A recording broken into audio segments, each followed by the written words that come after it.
Kia ora and welcome back, everybody. In this video, I'm going to be reacting to former Special Air Service operator from the Australian Regiment, Ben Roberts-Smith, VC.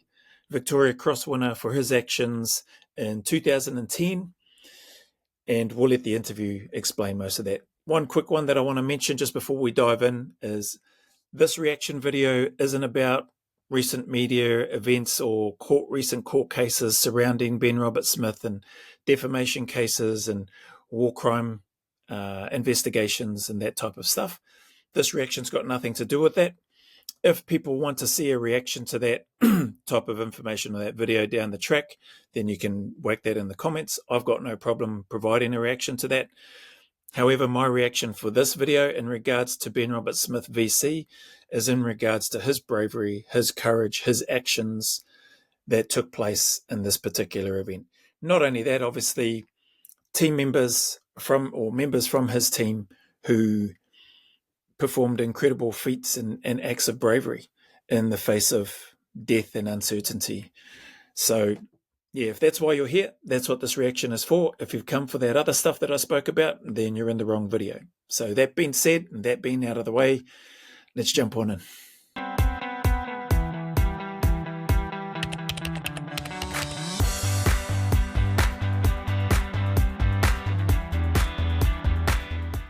Okay, let's get the video and play. An Australian hero.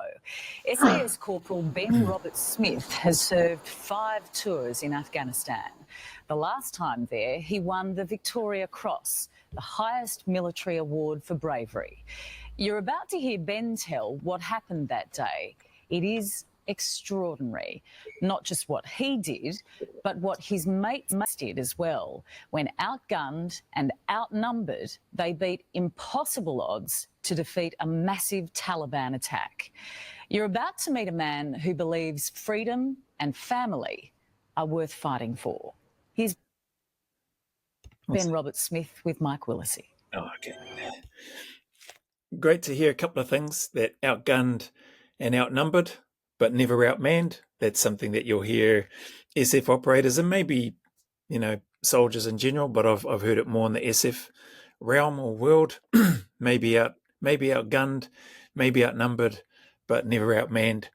And then the other part that I like about what she spoke about in her introduction to Ben Roberts-Smith is about what not only RS did, but also what his mates must have done during that particular event. And one thing I should have mentioned at the start of the video, although I haven't spoken with or seen RS or Ben Roberts-Smith VC for many years now, last time I probably would have seen him may have been 2011, 2012, something like that.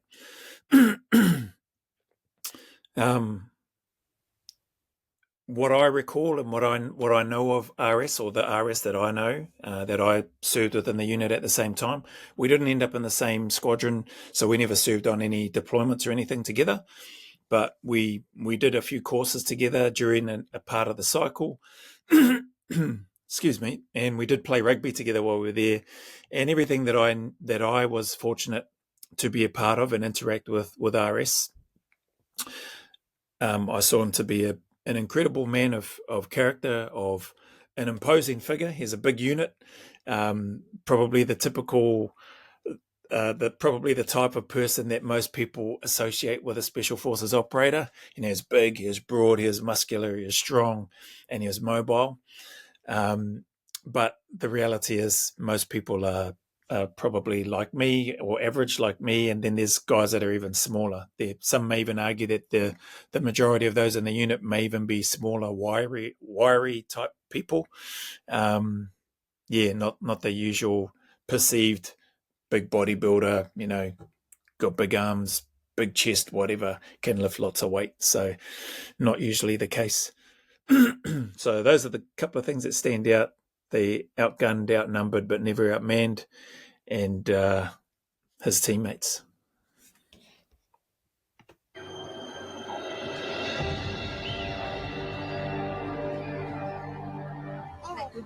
You've got a beautiful wife, 2 beautiful girls. So the obvious question is, why do you go back?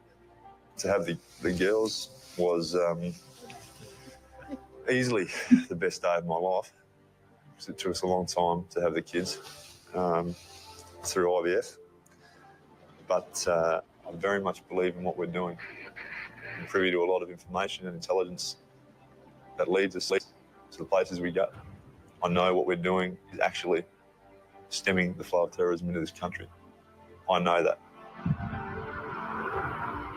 You're prepared to die. Very much so. We kicked the hornet's nest when we got in there. 1, 2, 3! We were certainly outpositioned and outgunned.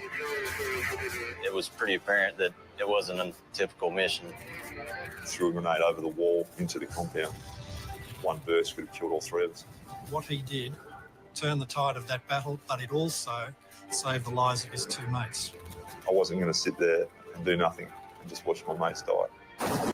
I think this is all snippets of what must be part of the interview. It's been well over a blinking decade since I've watched this video. I do remember watching it, vividly remember watching it many, many years ago, not long after, because, you know, I was proud that I knew RS and proud to be associated with the regiment, and just proud of the guys, even though I didn't know all the team members. I knew at least one other member of his team, the patrol commander. Just proud of the way that they conducted themselves and facing incredible odds. It was pretty awesome to reconnect with him not long after he received his VC. But yeah, just it seems to be skipping around a bit. So I'm assuming this is a build-up, an introduction on top of the introduction that the female host made leading into RS. But it's cool, cute to see him with the girls, the babies, you know, going around getting the kisses from dad, from mum, from the sister. Those moments that you get to have with your children, especially when they're young, even when they're older, but especially when they're young, you know, they're special. All moments are special with your children, but there's just something about it, especially when, as he mentioned, they struggled for a long time to have children through IVF. And I've got other friends that, have really struggled to have children, and going down the IVF route is not an easy path to travel. Anyway. He's the most highly decorated soldier in the Australian Defence Force today. He's somebody who's done something remarkable. Ben? Now, who dares wins?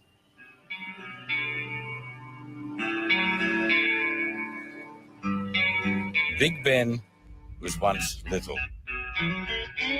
A Perth boy who at 17 joined the army. 8 years later, Ben Robert Smith set his sights on entering the SAS, the toughest, fittest and smartest soldiers in the military. Toughest, fittest and smartest. I definitely wouldn't class myself as the smartest. I definitely wasn't the fittest, and there's no way I was the toughest. But we'll take it. Thanks, interviewer, host. 9 out of every 10 who try fail the brutal selection process. I think it comes down to desire. You have to want to do it, because if there is 1 ounce of doubt, you will definitely not succeed.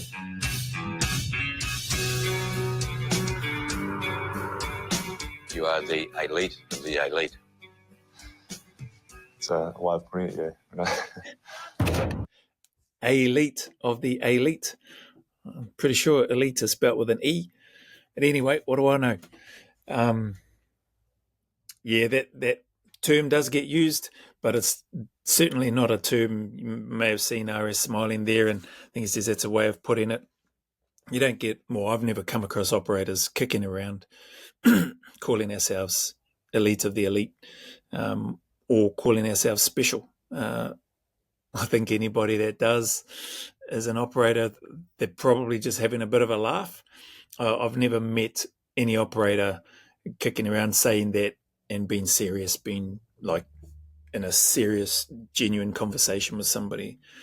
stating that, you know, I'm elite, I'm special forces. You know, there may be some people that do that, but no, that seems a bit seems a bit cringe, to be honest. So yeah, I don't believe RS is smiling, laughing there, being like, here I am.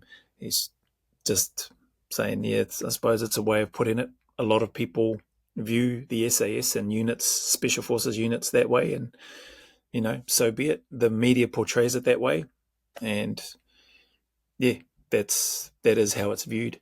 They do. Members of the special forces, of the SAS or other special forces, do put themselves through things that most other people, or vast majority of other people, just either won't do and or can't do. So yeah. We consider ourselves probably the government's answer to any complex military problem. And Afghanistan remains a very complex problem. The primary role of the SAS is the most dangerous: to target and neutralise senior Taliban commanders leading the war against the coalition.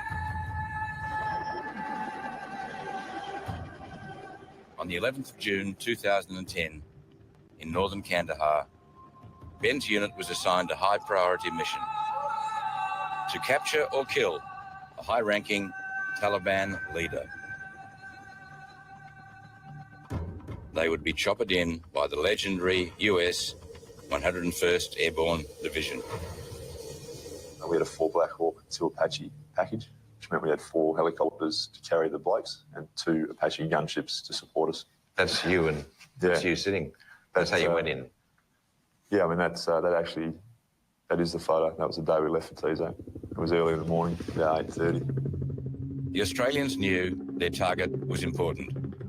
What they didn't know was that he'd come to meet 10 other senior commanders who were protected by over 100 battle-hardened and well-armed militia. So we started to circle the target and immediately started to take fire from the high ground. Ben watched as 50 metres below, one of the Taliban aimed a rocket-propelled grenade, or RPG, at the Black Hawk he was in. The surgeon was able to get the rocket away. The pilot was able to do a minor evasive manoeuvre. The rocket basically went straight underneath the airframe. So that's that. Sorry to pause him there, but I'll come back if I miss bits and pieces. But man, a lot of information just in these 5 minutes, or less than 5 minutes now, because there was all that intro stuff. But listening to them, the interviewer speaking about what they were going into, high priority target to go in and capture or kill this individual, not knowing that he's there to meet with other high-ranking Taliban officials, whether it's 10 or however many there was. But the fact that there's a superior numbers-wise enemy force there, over 100, I think, is what the interviewer mentioned. I can tell you now that the team that RS is going in as a part of, they're going to be likely outnumbered something like 3, 4, or 5 to 1 soldier. So there'll be 3, 4, or 5 enemy to 1 of RS's team. That's what I reckon they're probably going to be going into. And it's just those odds, again, outnumbered, outgunned, but never outmanned. That the fact that they got through this and that they come out, as part of why that belief is still there.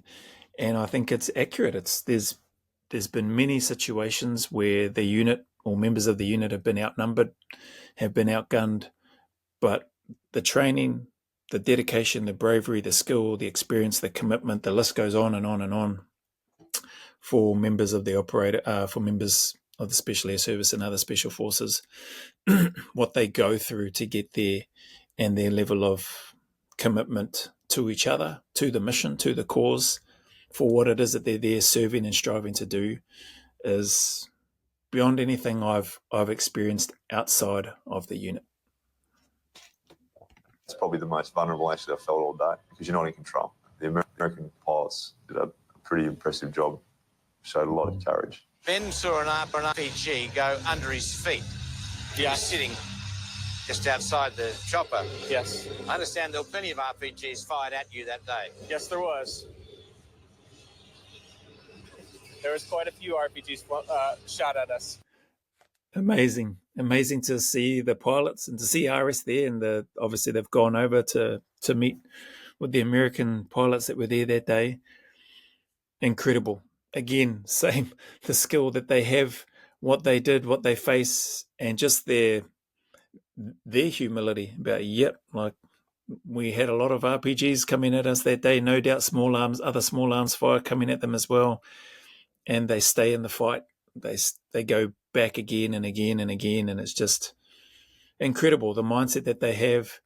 I think RS spoke about being vulnerable in the aircraft, and you're at the mercy of the knowledge, skill, experience, competence of the pilots to hopefully not get blasted out of the sky, get you to the ground where, as an operator, that's where you feel more comfortable, like on the ground, boots on the ground, charging in or moving in tactically, strategically, but charging in with a purpose and a mission, because you've got those things to achieve and accomplish. Great that RS acknowledged them as well, which I wouldn't expect anything less. I'm sure all the operators acknowledge the skill and just the bravery of the pilots to be drawing a lot of enemy fire, but at the same time to be staying there to provide overwatch and cover and support wherever they can. So incredible. They can smile now, but at Fort Campbell, Kentucky, the US pilots say the incoming rockets and bullets were like nothing they'd ever experienced. We were taking pretty effective machine gun fire, and we got hit, and the round came right through the cockpit between my feet. I thought that was it. I was pretty sure that I was missing a foot or something, but it worked out. I kept the bullet casing, the round that came through the cockpit, and I just keep it as a reminder.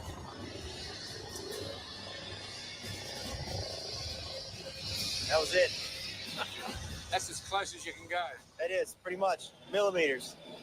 It's all measured in millimeters. Ben and his unit, 6 men in all, leapt from the helicopter into the battle. Already, 2 soldiers had been wounded. We didn't realise what we'd come up against, and in the end it was basically 4-1 odds, and we were certainly outpositioned and outgunned. 70 metres from the enemy. Ben's troop was in a fig orchard being fired on from a walled compound above. We got hit pretty hard. We were up against more than one machine gun. It just got so heavy we couldn't physically get up and fire and move. And it's crazy to hear at this point as well, they've already got 2 of their team members already injured.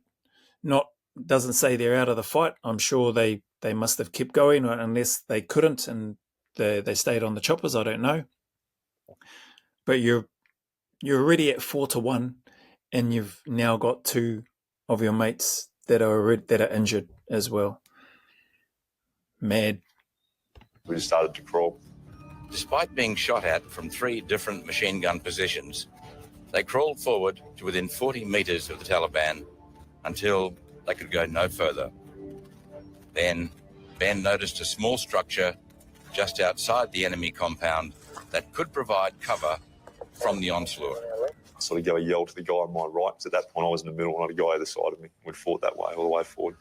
I said, I'm going to go and clear the building. So we got up. He's put in some covering fire, and I just made a dash about 15 metres. And if you can understand, it was not what you would consider an outhouse, but a small, rundown little shed. Shed. I started to clear it through the window, and as I did that, an RPG gunner had just started to protrude his weapon system outside of the window, and I was able to engage him at point blank. Wait a minute, you say you were able to engage him. That sort of takes the humanity out of it. What happened? You saw this guy face to face. Yeah. I've paused it there based on what the Mike Willesee, the host, has shared, and he's saying you've you said you're able to engage him. That takes the humanity out of it. I'm not sure what he means by that, or how that could come across as taking the humanity out of what RS is describing. My view, my take on what RS is, he's been asked to describe and relive, basically relive the events of that time for the purpose of this interview, for those of us that weren't there, that want to have a better understanding. You hear it from the horse's mouth. But I think, well, this is just my take. I think the way RS is explaining it maintains the humanity of that event. The physiological stuff that he will be reliving and feeling now, although in a less stressful environment, because he's sitting there in the safety of this interview. The physical memories will be there, the mental scarring that's there, the emotional aspect of that whole incident, and then probably compounded by other things in that as well, which we can't see into his brain, but are likely running through his mind as he's looking to retell and effectively relive that event. I think the way he's explaining it beautifully maintains the humanity of that situation. The words that he's using, he could be brash, he could be dismissive, he could just be, yeah, we went in there and I took out this guy and took out that guy, and that maybe, I don't know, maybe that's what the host is expecting to hear, or maybe he thinks that would be more humane, or maybe he's just looking for specific words, did you kill him, or and I killed him, or something. I don't know. But I don't think there's any humanity being removed by the way that RS is speaking about this event. It's a traumatic event. It may not be affecting him traumatically, through PTSD, and I hope it isn't, and I hope it never does. But it's still, it's not something that he wants to sit around and chew the fat with, especially with a stranger who doesn't have, with all due respect, but doesn't have, from what I know anyway, hasn't served in the military, hasn't served in the SAS, and doesn't know what that type of work is about, doesn't have first-hand experience. They know theoretically, and they know through stories of what they've heard of other people, maybe other documentaries, but they haven't lived it, they haven't been through it. So what's my point? I think the way Aris is explaining it, articulating himself in terms of, he saw, clearly identified an enemy fighter with his RPG protruding through the window, and he engaged him. So he engaged him, killed him, dropped him, however you want to frame that. I don't think there's any humanity lost in how he's describing it. Anyway, that's my 2 cents on that part. I mean, it was very quick. Obviously, I've seen him standing there with an RPG launched on his shoulder. I'm looking through the window as I've come into a point where I clearly identified that he was an armed insurgent. I engaged and killed him. As enemy fire. Nothing wrong with that. There's nothing wrong with that explanation in terms of removing the humanity. He hasn't removed any humanity from what he's explained. Anyway. Continued to pour down. Ben held up a grenade as a signal to one of his unit. He knew what I wanted, so he sort of gave me the nod and was screaming out a 3 count, which basically meant I knew at 3 he was going to jump up and start and put some covering fire in so I could get a grenade away, which he did in front of 3 machine guns that were all firing and AK-47 fire. He exposed himself. Yeah, I mean, this guy just popped up directly in front of the guns and dropped a clip into the enemy position. While he did that, I jumped out from behind the rubble. But Ben's grenade had little effect, and his unit was still in. Sorry, but just the bravery of his teammate that popped up and did that, gave the 3 count, got up, drew the enemy fire from the 3 guns so that RS could do what he needed to do and lob the grenade or post the grenade. That's what I mean. That's why I liked the lady's introduction at the start about acknowledging, and what his mates must have done as well. Absolutely, there would have been feats of bravery conducted not only in this event, but also throughout and across the units. There'll be many, many stories that are never told. Guys that have won and been awarded the medal just below, from what I understand, just below the Victoria Cross, a conspicuous gallantry cross. Kiwis, Australians, British, and so many others, and likely American operators that have been awarded maybe not necessarily the Medal of Honor, which is their highest award in America, but maybe the next one, whatever that next one is, just below, who don't end up on television, who don't, get to necessarily share the events or the stories or the incidents that they were a part of, the missions, the tasks that they were a part of, and that they achieved. And there's no doubt so many of them, just like many of the unsung heroes within this patrol. I'm assuming a number of the men within this team likely got awarded other awards. Not that that's why they're doing it, but I wouldn't be surprised if many of them or some of them got awarded, MGs or Medal of Gallantries or CGCs, Conspicuous Gallantry Cross, or, other awards that may be available, and rightly so for them as well. But again, not that that's why they're doing it, not that that's why operators go and do this stuff. It's just incredible that his teammate would do that. Well, not incredible, it's not surprising. It's incredible that it happened. And it's great that we get to hear and see through RS's commentary his acknowledgement and what he witnessed of his other teammates and the bravery that they showed. In deadly danger, still pinned down by the withering machine gun fire aimed directly at them. When you're pushing your face into the dirt, which isn't doing anything, it's not helping you in any way, but it makes you feel better. That's when you know you're taking some rounds. So they were taking a lot of fire. And it just came down to that, the point that someone had to do something. I wasn't going to sit there and do nothing and just watch my mates die. I'd rather that be me than have to go home and face their families if they died. So I just ran at the wall. In the face of 2 machine guns firing and some AK-47s. Yeah. Seemed like a good plan at the time. Hang on. I'm going to pause in there.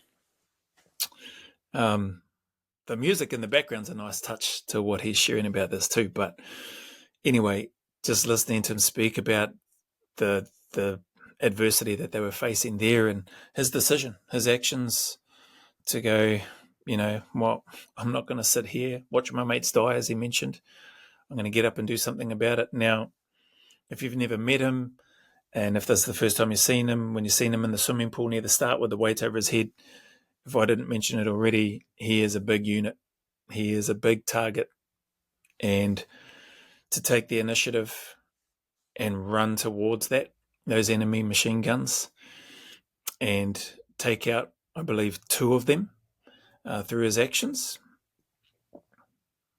amazing, incredible. And just also, the last part for here is just his comments about he would rather it be him. He's prepared to die.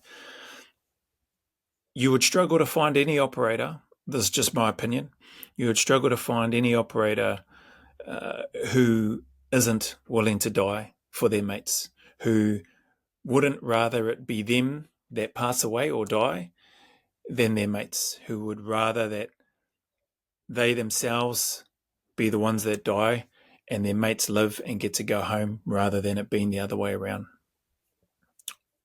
I don't know of any. I think you would genuinely struggle to find any operator who didn't have that same attitude, mindset,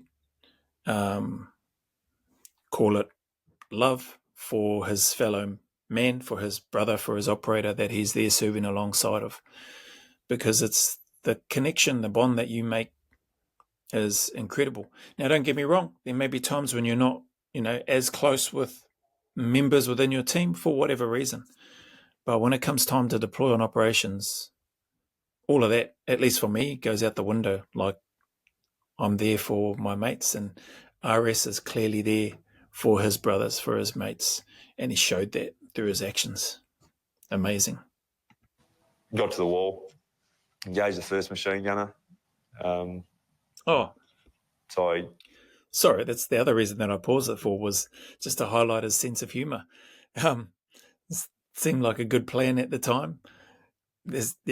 Guys have got a great sense of humour within the units, within the SF units, can laugh at themselves, can laugh at each other, can definitely pull the piss out of each other. So it's great to see a glimpse of that through RS speaking about that. Yeah, thought it was a good idea at the time, running towards the machine guns, and he would have been attracting a lot of attention. You're seeing a large unit like that running towards you. I can only imagine the enemy are thinking, we have to drop this guy before he gets here, but they weren't able to do it, and thankfully so. engaged him, killed him, continued along the wall a couple of metres, hit the next one. You killed him, you took out 2 machine guns. Yep. Of course, Ben didn't know it then, but this bravery, his courage, would earn him the Victoria Cross. It saved the lives of his mates, and he knew he had to do that. But the other thing, it regained the initiative. It turned the tide of that action and enabled the momentum, which is essential in any attack, to keep going. With Ben drawing fire away from his unit, his patrol commander hurled a grenade and silenced the 3rd machine gun. The fighting would continue for another 7 hours. That was the start of what then turned out to be... Another 7 hours. They're in the thick of it. They're fighting literally for their lives and to achieve the mission, the objective, to either grab the person that they're there to get or neutralise them, put them down. Another 7 hours. It's crazy. And kudos to the patrol commander who took out the 3rd machine gun. He's the patrol commander that they had for their team. Another brilliant man as well, who probably could have been awarded a VC as well. But I'm pretty sure he got awarded a medal. I don't want to say what it is because I'll probably stuff it up and get it wrong, but pretty sure he got a very significant award as well. May have been the one just below the Victoria Cross, and rightly so, and well deserved. And if there were any other operators within that team that received awards, so they should have as well, including the pilots that were there to support, that got them in, that got them out, that provided supports, and everything that went on with this event. A fight that went all day. And we killed 22 insurgents, captured 5 PKM machine guns in an area that was 200 metres wide. And that, to me, just quantifies the excellent leadership that was shown by those guys. They were more than up for it. The fighting that they did, and utter disregard for their own safety, because that's what we do. You know, who dares wins. You went very close to being killed that day. Quite a few times. As did everyone. That's a great response. As did everyone. Great comment, great question, 100% legitimate and true. He faced death multiple times, but again, the tenets of what they're looking for in the unit, his humility shines through, as did everyone. You know, and when he says everyone, I'm confident that he means, I know 100% that he means not only those that are on the ground, but the pilots. The 101st, they got them in there. They got them out, providing overwatch. You know, everybody is who he's referring to. Everybody faced death. You heard it from the pilots. Multiple RPGs being flown, and that, like, multiple times where they could have died.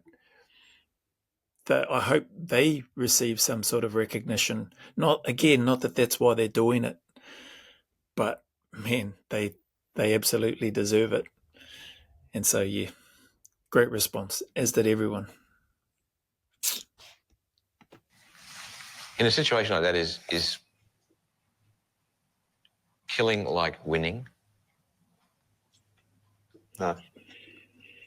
Killing isn't winning. Winning is is achieving your objective and bringing everybody home alive.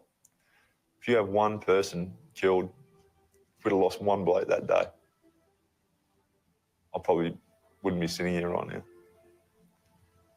You lose one guy, then you've lost. It's not going to win. I love his response on that too. Interesting question. Is killing like winning? I don't know. I agree with what RS has said. I don't think I'd be surprised if you came across operators who thought, or soldiers in general, who thought that killing is winning. It's absolutely not winning. My take, for what it's worth, my 2 cents, it should never have got into that point in the first place if it could have been avoided. But unfortunately, the reality is countries need a military, countries need a defence force that are able to and willing to defend their national interests, as well as partner with allies and support those that may not be in a position or situation to be able to defend themselves. And if governments and leaders could do their job better, those that have been voted in to office to run their countries, to build bridges and partnerships and friendships with other nations, to strive to put aside the differences that we have of opinion, of beliefs, of religion, of whatever those things are, but try to find a common ground and a way to live together. That's what their job is. And so when war happens, it's because our leaders haven't done their job for the most part. That's just my take. That's my 2 cents once again. Don't get me wrong. There's some rat bags and some blinking toe rags out there that want to do stupid stuff. There may be terrorist cells and organizations that, through whatever their beliefs are, and I'm not talking about religion, I'm talking about whatever their beliefs are of how they may feel that they've been wronged or hard done by, and people have done this or these people have done that to them, and so now they have to enact revenge on those people because of what they're feeling or their perceptions of what's been happening. You're always going to have people like that, hence why the need for a military, hence why the need for special forces or SAS operators or special forces in general. And it's sad that that is the case, but killing is definitely never winning, not in my opinion, and I think you would struggle to find any SAS or Special Forces operator who thinks that killing is winning. Being able to bring your mates home. Some might even argue, so RS has spoken about, and not argue with RS, but some might debate what RS has said about, you lose one guy. If they had lost one guy on that mission, then it would have been a failure. Some people might debate or argue in a broader context that, you lose one person from your country on an operation, that it's a failure. And there's some truth to that. That carries a lot of weight. There's been many Australians that have lost their lives over there. Been a number of Kiwis as well that have lost their lives. Many Americans, Brits, the allies, the coalition forces that go into these places. There's been loss on all sides. The enemy, for want of a better term, and the allies, or the good guys, people might want to call them. Everybody's lost. Loved ones, brothers, sisters, sons, fathers, husbands. There's been all this loss that's taken place. And so you could rightly argue that nobody has won. Everybody's lost as a result of the killing or the death that's taken place. Anyway, getting on my soap opera box right there. Ben Roberts-Smith's bravery is legendary, but even a hero can have a hero. Ben's was fellow SAS soldier and close mate Sergeant Matthew Locke, who won the prestigious Medal for Gallantry in 2006, but was killed by the Taliban the next year. In part 2 of Mike Willis's exclusive report, you'll hear what mateship and family mean to Ben. They shall grow not old, as we who are left grow old. Age shall not weary them, nor the years condemn. Everyone loves the term digger because of what it represents. And people, they can relate to that in everyday life because it's about looking after your mates, doing the right thing. You know, you work hard for what you've got. Nothing's free.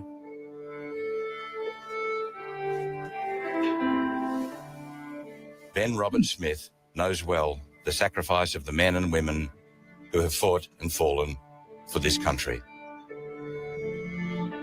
You're reading those names, you equate them to the boys back home because the names are the same. You know, there's the Smiths, the Joneses, you know, the Gardners, and they're all people that you work with now.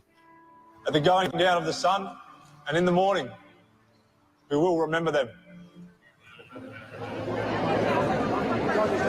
We're all very proud of your achievement. Thanks very much, mate. Very pleased to be here. It's about honouring them, and that's how we do it as soldiers. You know, the most professional job we can do, to the best of our ability, always 100%.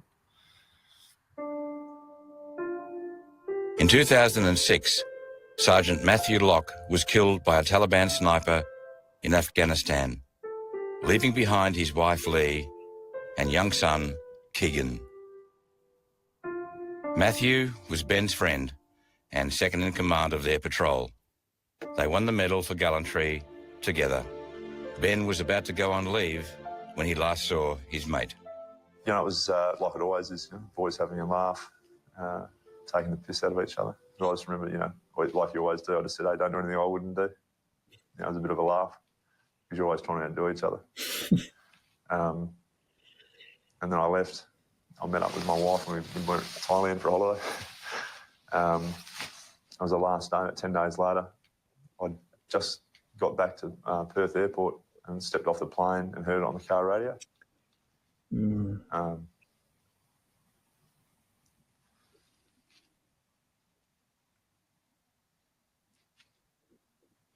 It hurt you.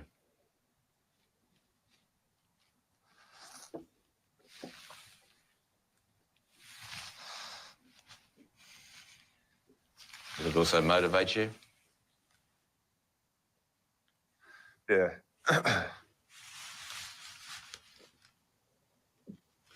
Take a sip.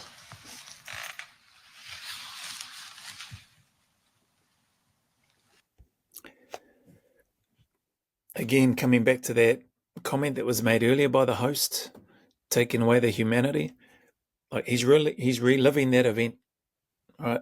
And he's explaining that, and I believe I've said enough on that. He articulated that well. Here's another event.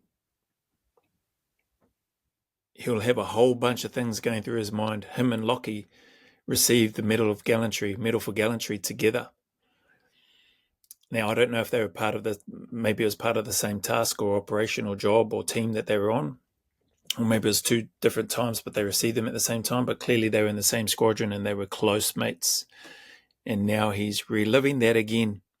So we can sit back and judge, you know, whatever, if you want to judge. But he's having to relive these moments based on the questions that come. And he's there fronting them and trying to get through them as well as he can, and losing the ability to speak when you're asked questions about one of your brothers, somebody that you admire, that you look up to. Lockie was well and truly seasoned veteran of the SAS by the time RS and I got there. Like, Lockie was one of our instructors. Matthew Locke was, rest in peace, he was one of our instructors on our CQB and the CT course. And you could tell straight away, or at least for me, when I met Lockie, I didn't serve with him. I wasn't in the same squadron, but when I met him, I could tell how switched on he was. What an excellent operator he was, and why he was one of our instructors. We were blessed and privileged to have him as one of our instructors when we were going through that aspect of our training on cycle. And so clearly the loss for RS is heavy. It's hard. He's got a whole bunch of emotions and thoughts and feelings and memories flooding his mind of this man who was a great friend and a mentor to him.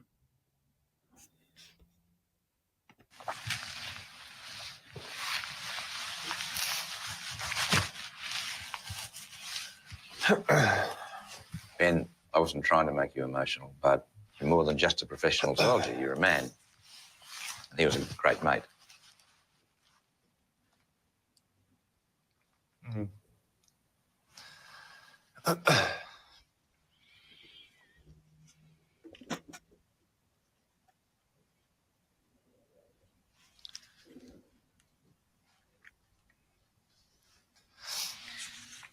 Sorry, mate. No, it's cool, mate. It's really, it's you. And it's important. Matthew Locke is a great example of the mateship. You know, I mean, you've got a great mateship thing with all the guys you work with, and I picked one that was special to you. How important is mateship? It makes a massive difference to you when you're actually fighting with people that you, one, really care about, and two, really respect. And that's why I think, you know, I get awarded something like a Victoria Cross. It's hard to wear amongst the calibre of men that I work with, because, you know, there's a lot of people that don't get recognised that have done some pretty amazing things. I think a lot of people don't understand that you have the opportunity to accept or reject the Victoria Cross. That's right. So when you were faced with that decision, what did you do? Look, it took me about an hour talking to the Chief of Army at the time. They stitched me up and told me I was going to a Defence Housing meeting, and the Chief of Army was waiting in a hotel room with a letter from you know, the Queen. So it did come as a little bit of a shock. You know, I didn't. No one thinks that'll ever happen to them, so it's a little bit overwhelming. And my initial concern was, well, you know, if I take it, what does that mean? Do I have to stop being a soldier? So I said to the Chief, look, much like Mark Donaldson had done, as long as I can still go back, I'm happy to accept it. I'll do a reaction to Mark Donaldson as well, who obviously got his VC prior to RS. I've just landed here because of some of the requests that have come through, and also because I knew RS more than I have a bit more of a connection to RS than I did to Mark Donaldson, although Dono is a great man as well, and I've been privileged to be in his presence and chew the fat with him for a little bit as well. But I had more interaction and time with RS.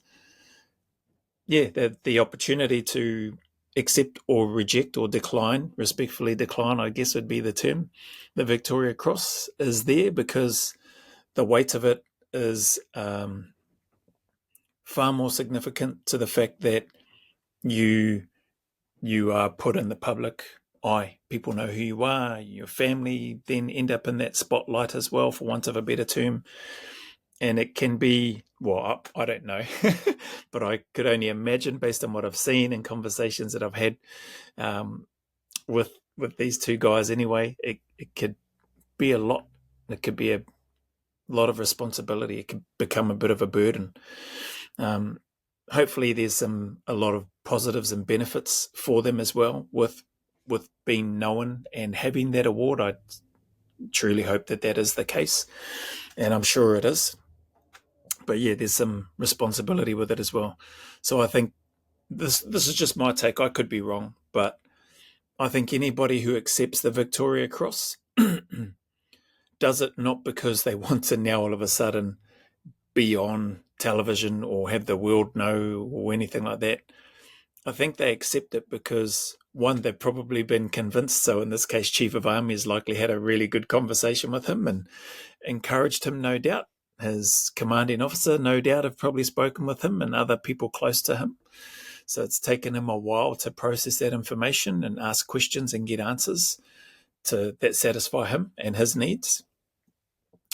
But I think, personally, he's likely accepted it, and VC winners likely accept the award on behalf of their team, that they accept and wear those awards, you know, something like the Victoria Cross, the Medal for Gallantry, etc., that they wear them in recognition of their team and the work that their team has done. Now, yes, it's only one person who gets to wear it, but again, this is just my take. I don't believe any individual who's been awarded a Victoria Cross or had a Victoria Cross offered to them is accepting it because they want to be famous. If you wanted to be famous, looking to join the SAS and going through selection, going through cycle and to getting badged, that's not the job that you would choose. It's just not. So I believe he's accepted it to wear on behalf of his team in recognition of the incredible work, the incredible bravery, courage that they showed. Not only just for his team, the SAS operators, but also those pilots, everybody that was part of that mission, the support staff, etc. So, yeah, it's awesome. I'm glad that he's accepted it. I'm glad that he has it and that he wears it, and that what he's received it for is well deserved. It's got nothing to do with any of the other stuff that's been coming up since that time. But like I said, we'll do a reaction to that later on if that's something that people want to see.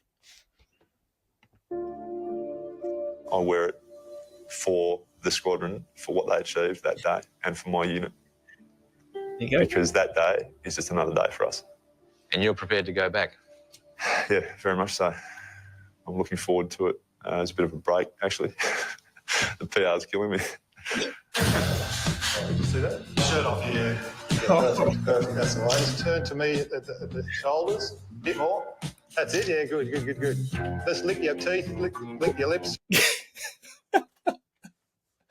I can say, he's smiling there, which is good. Clearly the cameraman's got a way of, and they're probably skilled at working with people that aren't overly excited about doing stuff like this. But yeah, I can only imagine. I'm 100% sure he is feeling or was feeling really uncomfortable. Lick your lips. That's hard case. But just to hear his sense of humor again, first he spoke about, I thought it was a good idea at the time, or seemed like a good idea at the time, to now wanting to, lightheartedly, looking to go back, get away from here. There's a bit of a break, the PR or the public relations stuff or the media or everything that he's having to do, and likely including that interview is, that's what I mean. Carrying the weight of that Victoria Cross, what comes with that, accepting that responsibility. It's not easy, not for the individual, and likely not for their families and loved ones. So anyway, let's watch this. Yeah, that's all right. Just In May, Ben will be on the front cover of Men's Fitness magazine. Need a few more people out here watching, don't you? Yeah. It'd be good. No amount of SAS training prepares you for this. You're too wide. Can you narrow yourself in a wee bit for me? Prepares you for this. You're too wide. Can you narrow yourself in a wee bit for me? But he's No amount of SAS training can improve it. That's true. You're too wide. Can you narrow yourself down? Hard case listening to the cameraman. I think he said, do you need more people? We should get more people here. I'm just happy. It's making me smile because clearly the photographer's a bit of clearly a guru at what he does, and getting people to give the responses, I suppose, or the reactions that he needs for the shots that he's taking. But it doesn't make it any easier, no doubt, for RS. Crack up. toughest role is the one he loves most. Wow. His husband to Emma and father to twins Eve and Elizabeth, now 18 months old. To have the girls was easily the best day of my life. It took us a long time to have the kids. When you come back from operation, you literally flick the switch. And you go back sort of within the space of 2 days. You're back at home, sitting at the table, having dinner with your family, and then 2 weeks later, you're deployed to a new theatre. Just hearing him speak when RS and a few of the boys, including the patrol commander from this event that he's been talking about, they came to one of my cage fights in Perth, Western Australia. This is just on the back of what he's talking about 2 weeks later, deploying again. remember talking with him after, and he spoke about the operational tempo of the unit and just how high it was, the frequency of which they were going in and out of theatre, the short turnarounds that they were having, the limited time that he and others, his teammates, were having at home. So limited in the sense that they weren't home for very long before they were turning and burning again and redeploying. It was in that moment. Why do I share that? One, for here to reiterate the point about people sitting here watching this and going far out. There must be a good long break before they go back. No, the tempo at that time anyway, they were turning and burning like a revolving door, back for a little bit and then deploying, based on what the guys were telling me about. And it was in that moment, why I share this piece of information, it was in that moment that it really hit me how much I missed the unit, how much I missed the job, and how I wanted to go back to play a part, to serve alongside these men that were in the thick of it. And now I was safe back in Perth, trying to plug a gap, trying to fill a hole through getting into mixed martial arts and enjoying that, and not having a long time in that by any means, but I loved the process, loved the culture, loved the team that I was with, loved the coach and his family and everybody that was there, what he created at Mach 1 Fight Club in Perth, or Mach 1 Fitness there in Perth, Western Australia. Shout out and salute to Habby Heskey, Linda Heskey, his wife, their family, and everybody that was part of that club at the time. So they really helped plug a hole for me at that time, albeit temporary. But speaking with RS after that event that they came to for me, to support me, yeah, it really hit me hard then how much I missed it. And I was in a bit of internal turmoil, wanting to go back, but then having my family and remembering the commitment that I'd made, I said, if I ever left the unit, which I did, that I wouldn't go back. And that was hard. That was a hard period of time for me personally anyway. It's a wide camp, and I will this year. I will go back. Why is it important? It's important because it needs to be done. You're prepared to die? Very much so. And I only say that, I don't mean that in a theatrical sense, or I'm not being silly about it. I know what we're doing is actually stemming the flow of terrorism into this country. I know that. So for me and for everyone at my unit, if that was to happen, as with Matt, we don't consider it, a waste, as some people say, or that it was fruitless. It serves a purpose. And if I go away and I was to get killed on the next trip, and that was the way that my life is meant to play out, then so be it. At least I've done it serving my country and making this country that we love, all of us, a better place for our children. You see a direct relationship between what you do and making us safer? Certainly. Definitely. Oh no, I'm screwing my face up there, just surprised by the question. You see what do you say? You see a direct relation or connection or whatever between the work that you do and keeping us safe.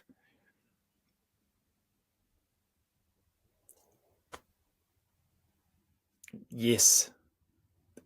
Any soldier that serves, you don't have to be SAS, you don't have to be Special Forces. Any soldier, male or female, that serves in the Defence Force or in their Defence Force should be seeing a correlation, a connection between the service that they provide and the safety of their country. We may not always see that, but when things happen, say there's floods, say there's natural disasters, say there's things that like military get called in, they go in and they help. That's what they do. Just because you don't see it when they deploy, and just because you don't think it directly impacts you back in your country, doesn't mean it's not. Doesn't mean it's not. When you go away, every operator, every soldier, I think, feels that by serving their country, joining their defence force and then deploying when they need to, when the need arises, you do feel a sense of trying to make things safer for your own country, even though you're not there. I know I felt that way. You're looking to try to make things safer for your family, for your friends, for those that, even those that have no interest in the military at all. All of that stuff is part of why you become a soldier, in my view anyway. So it seems like a strange question. Do you see a direct connection or whatever it was that he asked? Yeah, 100%. And so I'm glad RS has shared the same thing. Anyway, well, it's nearly finished. 14 seconds left. Thanks, Ben. Pleasure. It was great, mate. Thank you. Thanks, Mark. What a man. Corporal Ben Robert Smith, VC, with Mike Willisey. And Oops. That's it, folks. Well, great interview. I've gone well over time. It was a 20-minute interview, and I've, with all my blinking gas bagging, it's gone on well over that. But hopefully, again, adding in my 2 cents and insights and comments around things during this interview that was had with RS for his actions, which resulted in him being awarded the Victoria Cross. And him and his teammates getting out of that one, and making it back home alive. Incredible story, lived experience, I should say. An incredible lived experience. Incredible members of his team that were there that day. Amazing pilots that got them in and out, and everything that would have been happening behind the scenes to coordinate support. Just awesome to watch, see and hear, and great to see somebody who I consider a friend, a mate, even though I haven't spoken to him for many years. Great to see him on watching this video, even though it was done over a decade ago. It's great to see him and to hear his from the horse's mouth again, him reliving and retelling the events of that day, as difficult as some of those experiences or memories may have been. In particular, rest in peace to Matthew Locke, or Lockie, as he was referred to within the unit. So that's that reaction. Hopefully you enjoyed it. If you stuck around this long, appreciate you sticking around.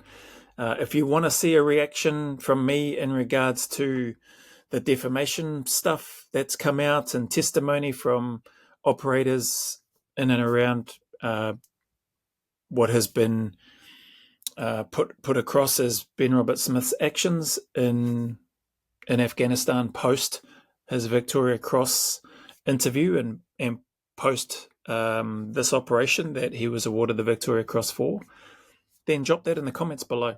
I'm not afraid to lean into that, and I'll just provide my honest opinions. I don't think there probably is a lot that I could say, because I have been following and watched some of the bits and pieces of reports and interviews that have come out. So yeah, there is a bit that I could share and say, even though I wasn't part of that team. So I wouldn't speak negatively at all about and or try to talk about things that happened on the actual task that may come out or that may have been brought to light during the course of those investigations. But there's a whole bunch of other aspects that I could speak about. So if that's something that you want to see, whack it in the comments below. If not, it doesn't bother me. I'm happy to have just done this one here. But Ben Robert Smith, wherever you are, brother, I hope you're doing well. I hope your family's well. I hope, with the challenges and stuff that are happening at this time, I hope you've got some good people around you that are supportive of you, and that you're able to navigate your way through this period of time. And to those that stuck around, once again, thank you for being here. If you want to support the channel, feel free to like and subscribe. No obligation, as always.